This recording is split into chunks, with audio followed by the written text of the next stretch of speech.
nuestra tierra, hablo de habla hispana, me refiero a Isabel Allende. Cuando uno mira las cifras de sus ventas a nivel internacional, son un verdadero lujo de la literatura hoy por hoy.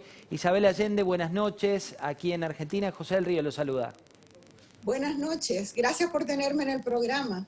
Bueno, qué lujo, ¿eh? Viviendo ahora en Estados Unidos, ¿no? ¿Hace cuánto tiempo ya por allí? Toda una vida ya, tengo más de 30 años aquí. Parte de su vida en Chile, parte de su vida en Perú, parte de su vida ahora No, como Venezuela, y en mucho en Venezuela. Venezuela. En Venezuela. ¿Y cómo está viviendo esta pandemia usted, que es, por un lado, autora y por otro, un fiel reflejo de lo que ocurre en las distintas épocas? Bueno, estoy encerrada en mi casa, como todo el mundo. Yo tengo una casa muy chiquita, con una sola habitación, pero tiene una vista a una laguna que queda aquí al lado, así que veo los patos, los gansos, los niños que están nadando a veces. Estoy aquí encerrada con mi marido y con 2 perros. Y mientras ellos no sé lo que hacen en el día, yo me encierro en el ático y escribo. Isabel, usted escribe y en los últimos tiempos ha escrito libros que han leído más de 74 millones de personas a nivel internacional, pero hay algunas cuestiones que publica hoy por hoy en Instagram y que me llamaban mucho la atención. Por ejemplo, esta frase que es: vivimos tiempos de oscuridad. ¿Cuánto va a tardar la sociedad a nivel global en encontrar otro tiempo? Bueno, yo creo que los tiempos de oscuridad eran antes de la pandemia también. Había el tiempo de antes, el tiempo del medio que estamos viviendo ahora, y después será el tiempo de mañana. Vamos a ver si el tiempo de mañana es un poco más liviano y más claro que el que estábamos viviendo antes, que yo creo que vivíamos en una situación insostenible, un abuso contra el planeta, un abuso del clima, de la naturaleza, de otras especies, una sociedad de consumo, sin ninguna vida interior, sin ninguna satisfacción interior tampoco. Yo creo que no vivimos en un mundo feliz, ni mucho menos. ¿Ese mundo va a cambiar a partir de esta situación? Digo, cuando hubo grandes crisis, y esto lo refleja la historia, siempre hubo después momentos disruptivos, un antes y un después. ¿Qué le gustaría a usted que ocurra después de esta etapa de confinamiento que vivimos en tantos países? Creo que esta es la primera vez, posiblemente en la historia, que hay una sensación de que somos una sola humanidad. De lo que le pasa a uno, le pasa a todos. Estamos todos metidos en este virus, en esta situación de cuarentena, el mundo entero, desde la China hasta Finlandia.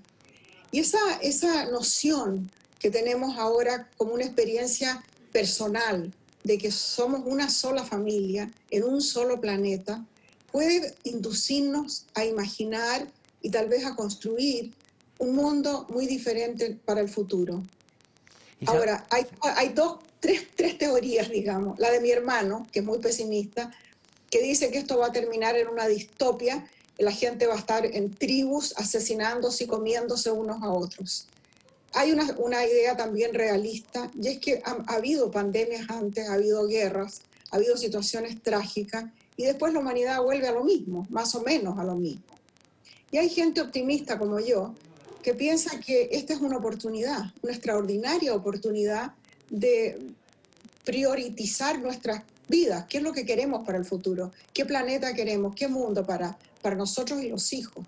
Isabel, uno veía el otro día imágenes de Estados Unidos, usted está viviendo allí en California, pero se veía gente, por un lado, volviendo a determinadas playas y a veces lo ve uno a Donald Trump, inclusive en New York Times hizo un especial realmente espectacular sobre todas las contradicciones. ¿Cómo se vive eso también con un gobierno como el de Trump? Bueno, le está preguntando a una persona que detesta a Trump y él tiene gente que lo apoya. El Partido Republicano ha sido cómplice en toda esta situación y ha aceptado todo lo que Trump ha hecho hasta ahora. Ahora, hay ciertas cosas que son ya demasiado. O sea, cuando sale en la televisión diciendo que la gente puede inyectarse desinfectante contra el virus, ya eso se pasó de la raya. Ahora, yo creo que no podríamos tener un peor gobernante en este momento, no solo en los Estados Unidos, sino para el mundo. Isabel, mi colega aquí, Alfredo Sainz, le va a hacer una pregunta. ¿Qué tal? Dígame. Buenas noches. Usted Buenas fue noches. muy crítica del gobierno de Piñera. ¿Cómo evalúa la gestión con la pandemia? Uno ve que está creciendo popularidad de Piñera, que la está sobrellevando más o menos bien el tema allá en Chile. Hay toda clase de opiniones y yo no estoy viviendo en Chile, pero acabo de hablar con una amiga mía que dice que hay mucha oposición, sigue habiendo mucha oposición contra el gobierno y están las cosas como esperando que pase la pandemia a ver qué pasa. El 26 de abril, o sea, hace muy poco, se esperaba que hubiera un plebiscito para aprobar Por la la idea de oposición. cambiar la constitución o no. Ahora eso se postergó hasta octubre. Y por supuesto hay sectores, sobre todo sectores de la derecha, que quieren aprovechar esta situación para que no se haga ese plebiscito ni se cambie la constitución.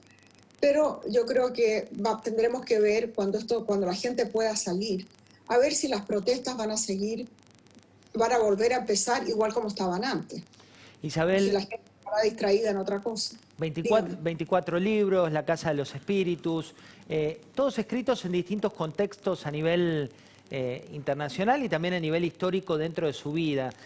¿Cómo se proyecta la imaginación y el momento de escribir en una situación como la que estamos atravesando? ¿Es más prolífica inclusive al momento de escribir? Para mí no, para mí no es más prolífica, pero yo supongo que esta es una oportunidad fantástica para los creadores. Van a empezar a salir toda clase de películas, teleseries, libros, musicales, toda clase de cosas con lo de la pandemia, pero falta para eso. Hay que elaborarlo un poco. Y en el caso mío, yo necesito tiempo y distancia para poder escribir sobre algo. Entonces ahora estoy tratando de escribir y estoy trancada en una situación, es como estar metida en el hoyo del huracán en este momento. Isabel, Pablo Fernández Blanco, colega aquí también en Mesa Chica, le va a hacer una pregunta. Yo justo a Isabel le quería preguntar qué tenía que hacer para escribir un poco mejor, pero veo que estamos trancados los dos. Mientras Bueno, tanto... yo acabo de terminar un libro que no es ficción, porque he aprendido en estos 35 años de escritura que cuando estoy trancada como ahora, estoy trancada con la ficción, pero como tengo entrenamiento de periodista, si me dan un tema y tiempo para desarrollarlo, puedo escribir sobre casi cualquier cosa. Bueno, no sobre fútbol o Bueno, política. le preparamos una caja para mañana, sale en La Nación. Mándemela, después le paso el correo electrónico. Mientras tanto, aprovecho y le quiero preguntar. Hablábamos un poco del contexto internacional. ¿Qué país o qué dirigente político a nivel mundial es hoy referente y quizás en Latinoamérica tendríamos que mirarlo como ejemplo, tomarlo como ejemplo? Ay, no sé, no creo que tengamos ninguno en este momento en América No, Latina. pero desde América Latina para mirando al resto del mundo. Bueno, hay algunos países que lo han hecho mejor. Alemania lo ha hecho mejor. Y otros países, pero son pocos. O sea, yo creo que nos ha pillado a todos de sorpresa. Pero hay países que son particularmente desastrosos, como Estados Unidos, que tenía todos los recursos del mundo para haber enfrentado esta situación. Y con Trump a la cabeza, ¿qué se puede esperar? Isabel nos contaba recién, dejó como al pasar un libro de no ficción. ¿De qué va? Sobre mi experiencia de ser mujer y de haber sido feminista desde los 5 años. ¿Y cuál fue su experiencia? Si nos puede resumir en un libro, es mucho más extenso, más vasto y con más lujo, pero digo, en términos de televisión, si tuviéramos que ponerle un título a esa experiencia de vida, ¿cuál fue? Bueno, la experiencia mía fue que me crié con mi madre, que fue abandonada por mi padre cuando yo tenía 3 años. Y yo vi a mi madre siempre como una víctima con respecto a los varones de la familia, que tenían libertad, derechos, dinero, automóvil, en fin, todo lo que mi madre no tenía. Y yo creo que desde muy chica me di cuenta que había una situación de desventaja para ella. Yo no quería ser como ella, yo quería ser como mi abuelo. Y de ahí empezó toda una elaboración de una manera de pensar que no se llamaba feminismo en aquella época. Piensa que yo nací en 1942, en la sociedad más patriarcal, católica, conservadora que puedas imaginar. Entonces, ahí o salías pataleando o te hundías nomás. Y Isa- después tuve la suerte inmensa de que cuando tenía 25, 26 años, me junté con un grupo de mujeres y hicimos la revista Paula. Y ahí aprendí mucho, ahí aprendí un idioma articulado para expresar lo que venía sintiendo desde chica. Isabel, cuando uno la lee, cuando uno ve sus textos, cuando profundiza en su infinita bibliografía y también lo que ha escrito en el último tiempo, ve ciertos momentos de inspiración y de creación.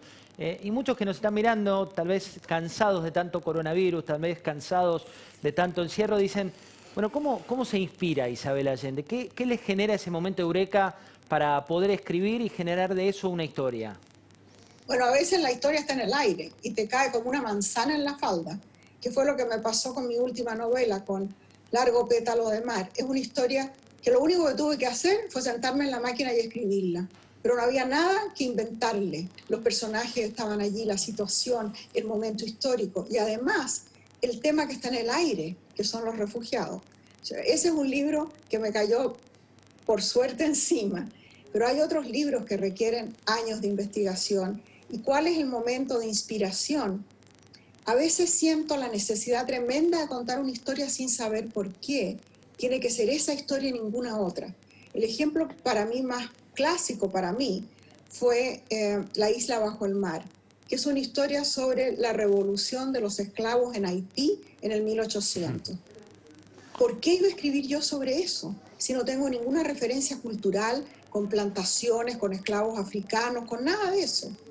Cuando terminé el libro, después de 4 años de mucho trabajo y investigación, me di cuenta que el tema del libro era el poder absoluto con impunidad. Y eso es algo que me ha obsesionado siempre, incluso antes del golpe militar en Chile. Ya tenía esa cosa tremenda del miedo a ese poder absoluto con impunidad, que a veces le toca a uno en la vida, y que una dictadura es, por ejemplo, es un buen ejemplo. Hablando de dictaduras y hablando de este tiempo que por suerte nos prima la democracia, la mayoría de los países, no en todos, pero la gran mayoría, se está dando una situación donde muchos líderes están olvidándose del equilibrio de poderes. Los congresos que no sesionan, los decretos que se implementan. ¿Cuánto miedo le da eso? Digo, cuando uno ve que un poder prima sobre otro. Me da mucho miedo, porque ese es el principio del fascismo. Cuando un líder autoritario, populista, que reina por miedo, o sea, le mete miedo a la población y va suprimiendo y acabando con las instituciones que sostienen la democracia. A veces sucede muy rápidamente, como sucedió en Chile en 24 horas, y otras veces se demora, pero se consigue, como pasó en Alemania. Isabel, cuando hablábamos del momento de inspiración y hablábamos del momento de historias, hay otra cuestión que la gente vive hoy, que es, por un lado, un mayor miedo a la muerte, que uno se olvida, pero siempre está a la vuelta de la esquina. Si uno viviera pensando en eso, no viviríamos. Y por otro lado, una esperanza en encontrar una cura. ¿Cómo se lleva con ambas cuestiones? Con la cuestión de la muerte, de la finitud, y por otro lado con esta esperanza que vive hoy el mundo entero que tiene que ver con encontrar una cura al coronavirus. Bueno, esto va a pasar, todo pasa, todo es temporal. Vamos a encontrar la cura, habrá una vacuna, se irá debilitando el virus y llegará a ser un día como la influenza, que todos los años tenemos una ola de influenza y se sobrevive a eso. Respecto a la muerte, desde que murió mi hija, yo tenía 50 años cuando murió Paula, le perdí el miedo a la muerte para siempre. Primero porque la vi morir en mis brazos y me di cuenta de que la muerte es como el nacimiento, es una transición, un umbral. Y le perdí el miedo en lo personal. Y ahora me agarra el virus cuando pertenezco a la población más vulnerable, la gente mayor. Yo tengo 77 años. Y sé que si me agarro el virus, me voy a morir, porque no voy a ir a que me intuben en un hospital si ese ventilador le sirve a otra persona, más joven, padre de familia o madre de familia. Entonces, la posibilidad de la muerte se presenta muy claramente para mí en este momento. Y la veo con curiosidad y sin ningún temor. Usted tiene una fundación donde apoya a niñas y también a mujeres en todo el mundo. Y recién me hablaba de Paula, un tema que abrió como tal. Y mucha gente también siguió su historia de vida y su historia de superación. ¿Qué tiene para decirle a todas esas personas que tuvieron pérdidas en estos días y que usted en este caso también las vivió y puede desde ese lugar darnos sus palabras? En el caso, yo puedo hablar de mí, pero no puedo dar consejo porque cada persona tiene una diferente experiencia de vida. En el caso mío, yo creo que me di cuenta en algún momento que uno viene al mundo a perderlo todo. Y mientras más uno vive, más pierde. Vas perdiendo tus padres primero, después gente a tu alrededor, vas perdiendo las mascotas que amabas, los lugares que amabas y tus propias facultades también. Hasta que llega un momento en que uno, después de perderlo todo, se va nomás. Yo le diría a la gente que no se puede vivir con temor, porque el temor te hace imaginar lo que todavía no ha pasado y sufres el doble. Y puedo decir que sufras en vano, porque eso que estás temiendo no va a pasar o no te va a pasar a ti. Entonces, relajarse un poco, tratar de gozar lo que tenemos, lo poco que hay a veces, gozarlo. Y vivir en el presente, vivir comunicados también, vivir del amor, de las cosas que realmente quedan y valen la pena. Isabel, la última, ¿por qué cuesta tanto vivir entonces si uno tiene todo ese diagnóstico y lo atraviesa? Cuesta tanto vivir, yo creo que vivimos de una manera un poco inconsciente. Hay tropezones en la vida, pero la vida es una fiesta. Yo no la veo como que cuesta vivir. Para mí la vida es una aventura, algo apasionante. La he vivido cada minuto intensamente. Y el otro día me preguntaba alguien, ¿de qué te arrepientes? Tal vez de los pecados que no cometí.